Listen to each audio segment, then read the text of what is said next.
You this boy. You are a disgrace. Her hand shoved him so hard that his shoulders slammed the wooden frame of the door. Pain flared, sharp and familiar. His eyes burned, yet he did not cry. Only son of Sabu Kano, and yet you want to waste your life. She pushed him again. Go to the temple. Right now. If you do not go, you will not eat today in this house. Not a bite. The house always shook when his mother shouted. Her voice could rattle clay walls, shake dust from the ceiling, and make his bones quiver long after she stopped. And today, her voice was thunder. Her breath was hot and bitter with anger. For a moment, he thought she might strike him again. But instead, she turned away, pacing, hands flying in the air, raining curses, disappointment, and the kind of expectations he could never carry. He stood at the doorway, small, thin, dust clinging to his feet. His heart beat too fast, like it was trying to escape his chest. He wanted to speak, to say he was sorry, to say he would try harder, to promise he would be the son she wanted, but lies never left his tongue easily. So, he said nothing. His eyes drifted past her, past the cramped room, past the slanted roof that always leaked when it rained, drifted toward the mountains. The mountains beyond Memphis. The stones scattered along the road, the shadows cast by the setting sun, his world. His mother's voice kept spilling out behind him, sharp enough to cut through stone, but he barely heard it. All he heard was the quiet whisper of the mountain wind inside his mind, stones and shapes, light on rough surfaces, lines that only he seemed able to trace. He didn't want temples, he wanted something else. Sabu Kano's footsteps approached from behind the inner room. The boy stiffened.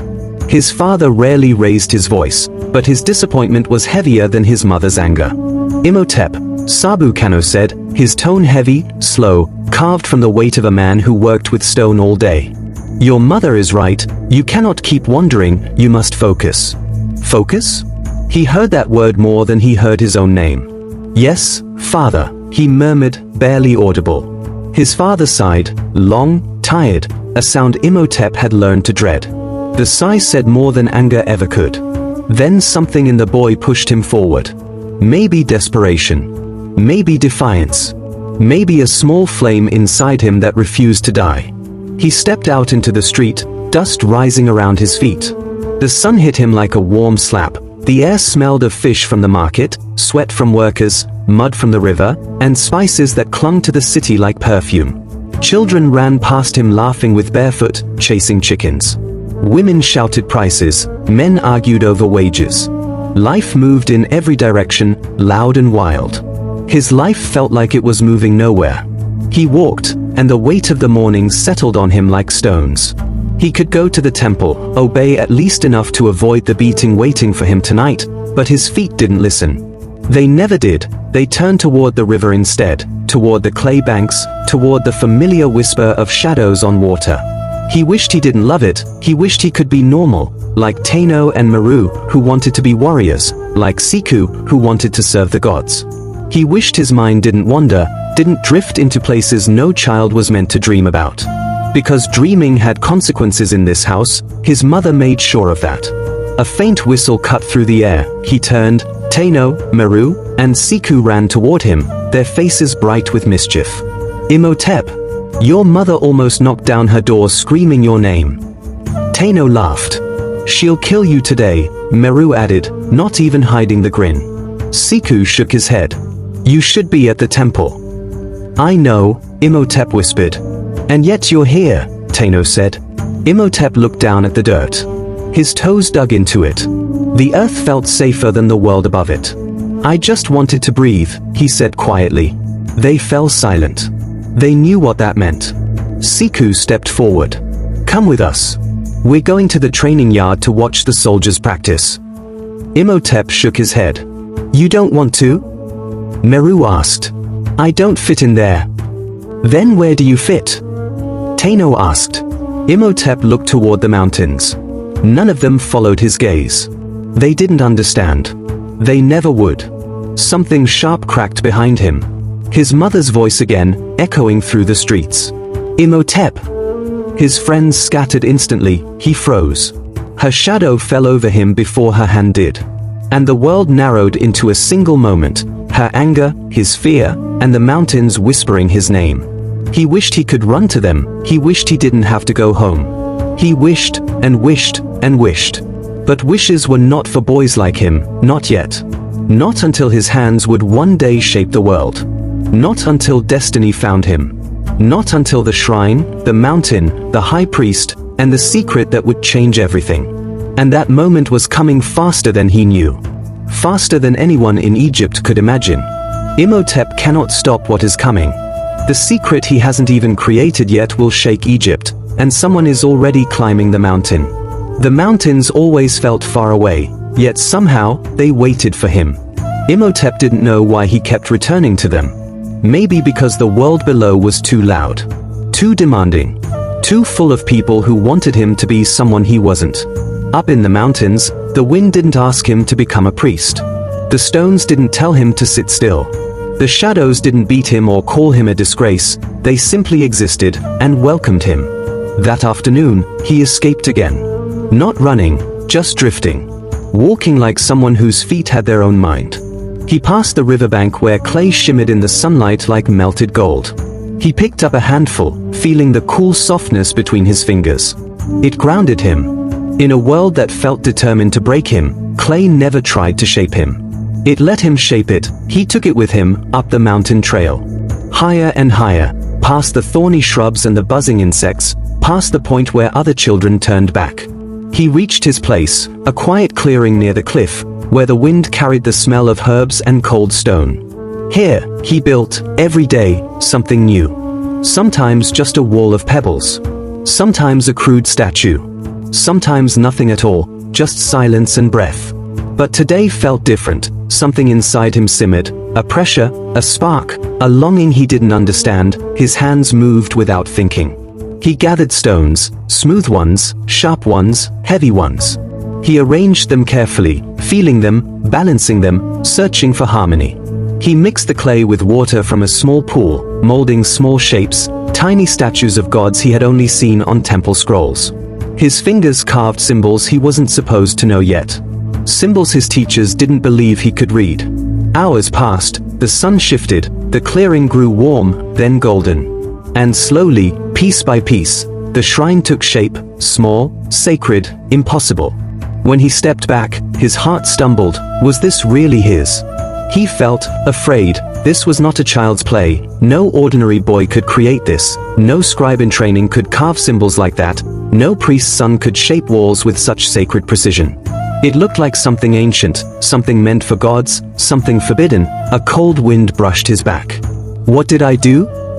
He didn't have long to wonder, because across the stones, footsteps echoed, slow, firm, unmistakable. Someone was climbing, someone old, someone important. Imhotep dropped to his knees, heart pounding, fear burning in his throat. He hid behind a fallen slab of rock, body trembling. The footsteps drew nearer with heavy taps, a staff on stone. He knew that sound, everyone in Memphis knew it. Rahotep, the high priest. Imhotep's breath caught. His mother would slaughter him if he was seen here. The priests might drag him to the temple. Or worse, they might accuse him of sacrilege. He pressed himself deeper behind the rock, hands trembling so violently he had to clench them into fists. Rahotep stepped into the clearing. And stopped breathing. The shrine stood before him, glowing in the evening light. What is this? His voice cracked. He approached slowly, like a man stepping into a dream. He touched one of the clay statues, his fingers trembling. He ran his hand along the stone wall, feeling the smoothness and the intentional design. He examined the carved symbols, angling his head to see them in the dying light. A child did this. He whispered, almost reverently. A child with hands touched by gods. He moved around the structure, studying everything with wide, stunned eyes. Imhotep watched him, frozen in fear. A single sound would expose him. A single breath too loud. Rahotep stopped suddenly. He crouched, he found footprints, small ones, Imhotep's. His heart thrashed like a trapped bird. Rahotep rose slowly, eyes scanning the mountains, the cliffs, the rocks. Where are you? He murmured. The gods sent you to me. And I will find you. Imhotep shut his eyes tightly. Please go, please don't find me. But Rahotep didn't leave. He stayed there for a long time, watching, waiting, breathing slowly. Then he turned and began the descent, quickly, purposefully, as though a revelation had struck him like lightning.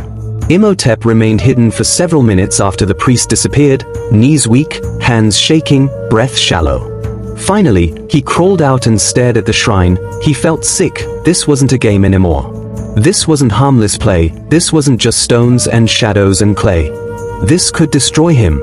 He wanted to smash it, tear it apart, bury every trace of it. But he couldn't move, couldn't touch it, couldn't undo what his own hands had made. He turned and fled, down the mountain, down through the brush, down past the riverbank and the houses, down into the streets where he hoped the truth would drown in noise. But whispers travel faster than footsteps. By the time he reached his neighborhood, people were already talking. A shrine discovered. Made by a child. A genius boy. A sign from the gods. Imhotep's blood ran cold. But fate didn't care. The high priest Rahotep was already knocking on doors. Mothers pushed their sons behind them protectively. Fathers claimed innocence before being accused. Children stood tall, pretending they knew nothing. Imhotep slipped through the back of the houses, heart racing. He wanted to disappear. He wanted to hide in the cracks of the walls. But there was no escape. Not tonight, not ever again. He ducked behind his house, chest heaving, and crouched in the shadows. A moment later, footsteps rushed toward him. Tano, Meru, Siku. Their faces were glowing with excitement. Imhotep, they found your shrine. They're saying a boy built it. The high priest wants him found. He'll be rewarded. Imhotep grabbed them by the wrists, his nails digging into their skin. Don't tell, he whispered, voice shaking. Please. Don't. If they find out, my mother, my father, the priests, they'll... He couldn't finish, the fear stole the words. Siku touched his shoulder gently. Imhotep, your work is beautiful. I don't want it to be, he said, voice cracking. Meru nodded. We won't tell. Tano swallowed hard. We promise. Siku looked at him with eyes that soared deeper than the others. Greatness is calling you, he said softly. You can't hide forever. Imhotep lowered his head. He wished greatness would stop calling. He wished destiny would leave him alone. He wished he could be normal. But fate had already found him. And now the whole city was searching for him. The high priest is closing in, and Imhotep's mother is about to discover something he never meant for her to see. The secret shrine was only the beginning, and its consequences will change everything. Imhotep barely slept that night. Every sound made him flinch. Every whisper outside made him tense. Every step on the dirt road felt like it was coming for him. By dawn, the city had transformed into a net, and he was the fish trapped inside. Rahotep didn't slow down. His priests scattered through Memphis, knocking on doors, questioning mothers, examining children's hands for cuts, clay under their fingernails, stone dust in their palms. Some boys bragged, others lied, but Rahotep saw through them like a hawk sees through shadows. Imhotep heard the rumors before they reached his street. The high priest is furious. He says the gods revealed a prodigy. He will not rest until the child is found. He will drag every boy to the mountain if he must. Imhotep's stomach twisted. His hands shook until he tucked them beneath his knees to hide the tremors. By noon, Rahotep was getting closer and closer, house by house. Imhotep sat outside, pretending to grind herbs beneath the date tree, trying to look small and harmless. His mother and father were inside arguing, again, about him. He will shame us, Asher-Nima hissed. He is supposed to be a priest. He is barely a boy, Sabu-Kana replied, voice low and tired. And he is already bringing disgrace. Look at what the high priest is searching for. Don't defend him, she snapped. The child is a wandering curse. Imhotep closed his eyes, breath catching in his throat. Curse? His own mother called him that again. The date tree leaves rustled, footsteps approached, more breath, more whispers. Then, Rahotep's voice, cool, deep, sharp. Asher-Nima. Imhotep froze, his heart hammered so hard he felt it in his teeth. His mother stepped out of the house, smoothing her linen dress, forcing a smile that looked more like a stretched wound. High priest, what brings you? We found a sacred shrine, Imhotep said, scanning the yard, built by a child with unusual skill. Someone with knowledge beyond his years. Ashanima scoffed. My son, I have no boy capable of such blasphemy. Imhotep tilted his head. Is that so? Yes. She crossed her arms. My son Imhotep can barely write his own name. I beat him every day to keep him in line. He is hopeless. Hopeless? The word hit him like a fist to the ribs. Imhotep's eyes flicked toward him. Imhotep looked away quickly, pretending to focus on the herbs in his lap. The priest stepped closer. Boy, Imhotep said. Imhotep's breath stopped. Do you climb the mountain? Ashanima barked a laugh. That boy? He barely climbs out of bed. Imhotep kept his eyes down. His voice faint. No, High Priest. Imhotep crouched, his old knees cracking. He studied the boy's hands, but Imhotep hid them in his tunic. Oops, too late. Imhotep saw the clay residue, the stone dust, the faint cuts on his fingers. Silence tightened around them. Imhotep leaned in, whispering close to Imhotep's ear, You are lying. Imhotep swallowed hard, his throat stung. His eyes burned, his heart screamed to run, but his legs wouldn't move. Imhotep stood. He looked at the mother, at the father, at the trembling boy. The gods are watching, he murmured darkly. And the truth cannot hide forever. Then he left, just walked away, but his shadow remained long after he disappeared. Ashanima spun toward her son, fury roaring through her like a sandstorm. You! Her hand swung before he could speak. The slap cracked across his cheek, sending him into the dirt. You dare embarrass me? You dare lie to the High Priest? I did not. Another slap. You did something on that mountain. I did not, you useless child. Sabu Kano grabbed her arm. Enough. She pulled away. No. He will ruin us. He will be the death of this house. Imhotep curled into a ball in the dirt, covering his head, shaking uncontrollably. He tasted blood in his mouth, he tasted shame, he tasted fear so sharp it made his stomach churn. But above all, he felt something breaking in him, something he had never dared to name. His mother's voice blurred into the background. His father's heavy breathing. The pounding of his own pulse like drums inside his skull. He stood, slowly, silent. He walked into the house, grabbed his small sack, stuffed in the stones he kept hidden, the carving stick he stole from school, a piece of cloth, and the small clay statue he had made weeks ago. Then he walked out the back door. His parents didn't see him, they never really saw him. His feet carried him without thought, through the alleys, past the houses, past the city edges where dust turned to open plains. He wasn't going to the mountain, not yet. He didn't know where he was going, only that he needed to breathe, before the world drowned him. He walked until his legs ached, he walked until the sun burned his neck raw, he walked until the shadows stretched long across the earth. Then, a voice. Imhotep. The boy flinched. Through the dusk, a familiar figure approached, carrying a basket. Siku. The quiet friend, the one who always listened, the one who saw what others ignored. He stared at Imhotep, dusty, bruised, trembling. What happened to you? He whispered. Imhotep tried to speak, but the words cracked. I can't go home. Siku stepped closer. What are you going to do? Imhotep's lips trembled. I don't know. Siku didn't speak right away, he just sat beside him, placing the basket down.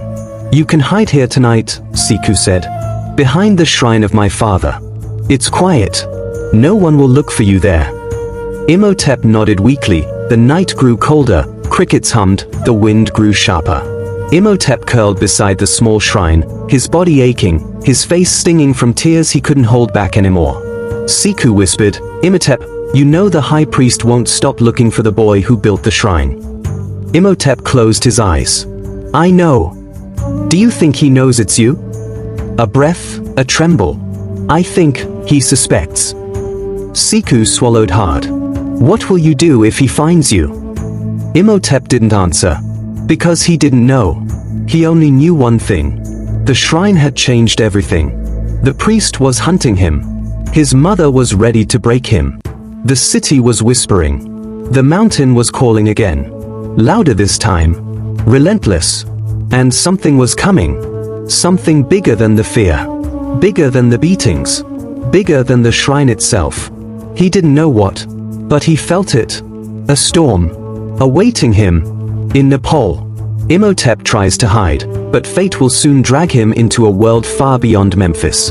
A new land, a master architect, a boy named Rummy, and a sickness that will push Imhotep into a destiny he never asked for.